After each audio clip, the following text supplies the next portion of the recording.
Mahatma Ayyankali was a social reformer who worked for the rights of the untouchable people in the princely state of Travancore. He was born to Ayyan and Mala, who were members of the Pulayar community of untouchable people. The region in which Ayyankali lived, which now forms a part of the state of Kerala, was particularly affected by the social divisions during his lifetime. The Pulayas were regarded as the lowest group of people in the kingdom. Back in the time, there was much discrimination against the Pulayas from the powerful Nayar caste. They were supposed to keep distance from each other, they couldn't eat together, nor could they touch each other, according to the castes. Suffering from the social injustice caused Ayyankali to join another group of people like-minded to him. These young people gathered at the end of their workday to sing and dance folk music that protested the situation. So he led campaigns such as the Freedom Movement, which is a very important one.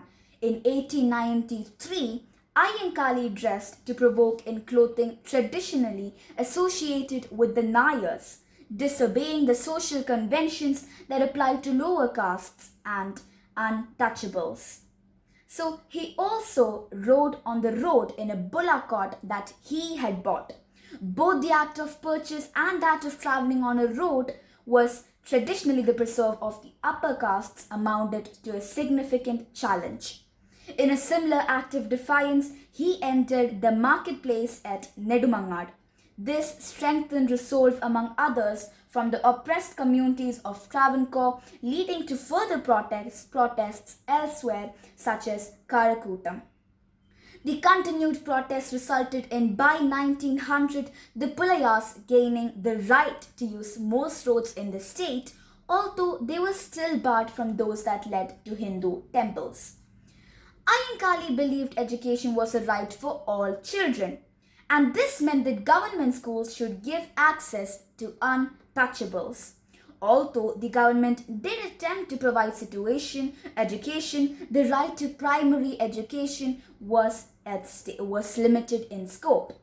Ayyankali founded the Sadhu Jana Paribhalana Sangam, which campaigned for access to schools and raised funds to set up Pulayar-operated schools in the interim.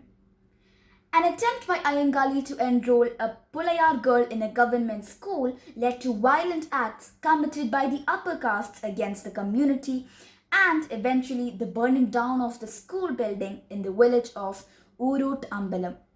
Mahatma Ayyankali, as stated by the historian P. Sanal Mohan, was the most important Dalit leader of modern Kerala.